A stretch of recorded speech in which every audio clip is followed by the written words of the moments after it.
Hi everyone, this is Kiki Vlog, si Filipino actor Beast here in Saudi Arabia and welcome back to my channel. Agad-agad gawa natin ang reaction video, ang Kim Pao compilation na para bang mag-asawa na talaga sila for today's video, ang kanilang atake. Alam mo yung parang inunti-unti nila tayo, yung unang mga unang projects nila, yung tipong demure sila, yung tipong alam mo yung mga suot nila is parang a-attend lang ng party or magpiprenup or bagong kasal. Ngayon talaga ang atake nila very mag-asawa na ang mga suotan nila. So in one second longer, let's start this reaction video. Ano to? Ay, sino to? Sina Mami. Anong ginagawa ni na Mami dyan?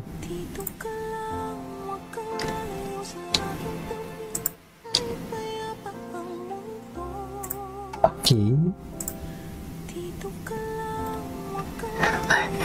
You beside me talaga ang atake nila. Ay, bakit andito si David?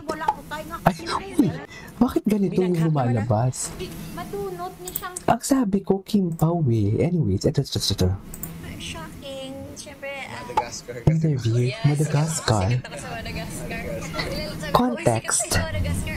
Context sa Madagascar. Pero kilala pala tayo dun. Dahil Lugar. So, Lugar ng Madagascar. Na global release siya. Totoo It's ba? showing in 240 countries and territories. Yes! Kasi parang nakaka-amaze and nakaka-shock. Kasi nung time ng Linlang, doon namin nalaman na kilala pala tayo sa Madagascar, kilala tayo sa Tanzania, ano ba yung Tanzania. Tanzania, Kazakhstan, mga ganun. So parang nakaka-proud, syempre, bilang Pilipino na actor that you want also to introduce yung Pilipinas sa ibang bansa or kung paano tayo gumawa Si ng Paolo, tinan mo, behave si Paolo. Akala mo naman talaga kay Paolo, totoo ba yan, Pao? Ay, Diyos ko, ito yung sa Showtime kahapon. Charis! Hindi ba? Ang layo na talaga nila na. Ang layo na talaga, sa totoo lang. Super layo na talaga nila. Bakit may mga lalaki dito? Hindi ko makita yung... Ito. Bakit may mga hati? Bakit sila kalahati? Kasi ano... Ay, after yung mga sabi. Bunot sila kahapon sa Showtime. Ang gwapo ni Paolo.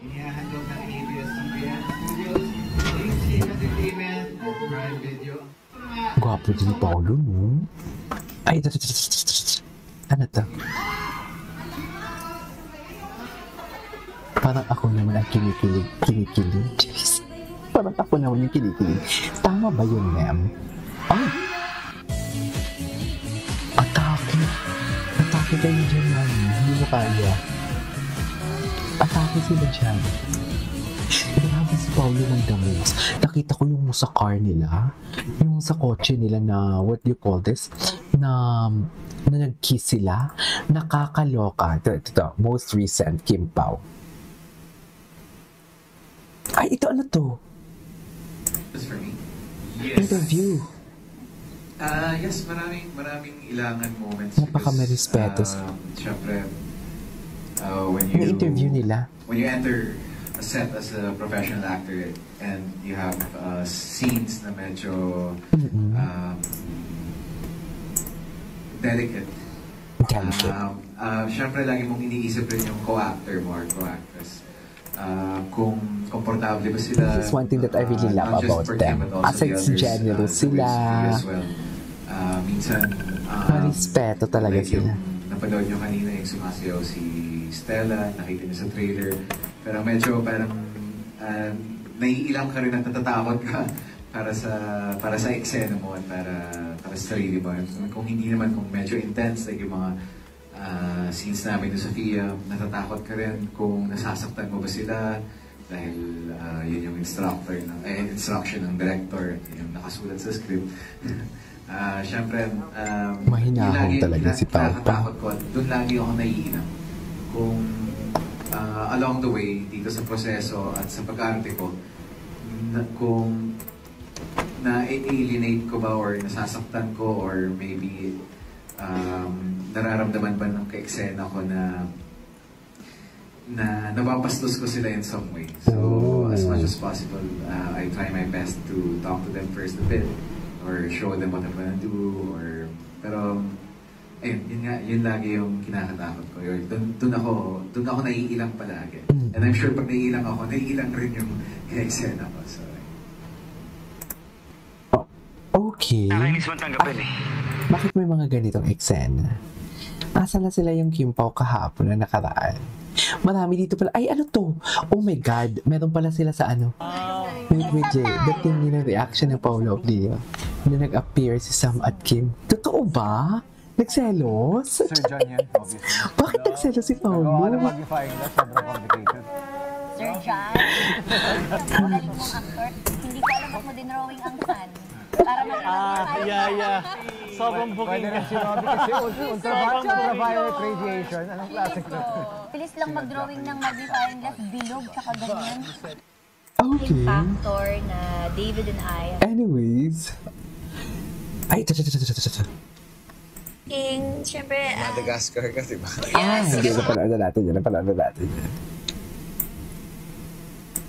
Ito. Ladies and gentlemen, Paolo Nyo Avellino.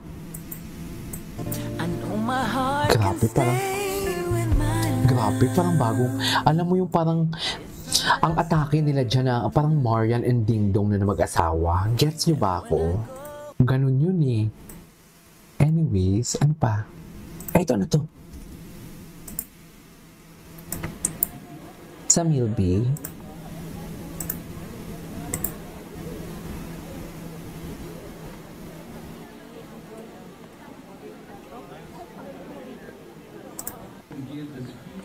Ay. Anyways, mamaya na tayo sa TikTok kasi pag sa TikTok tuloy-tuloy, walang putol-putol. Eh, ano to? Kim Pao The Alibay. Ito yung mga ganap ng nakaraang araw. Chika. Magkasabay pala sila.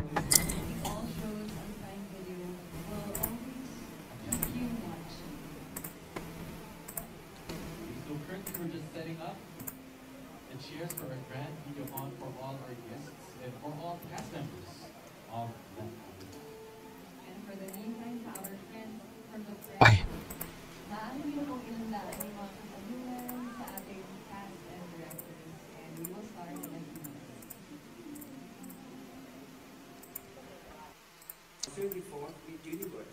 Okay, ano pang next? Marami pa dito. Ay, ano to? Ay, hindi, napanood na natin to.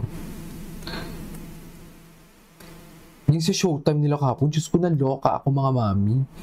Naloka talaga ako kahapon. Wait lang, ito talaga yun eh, oh.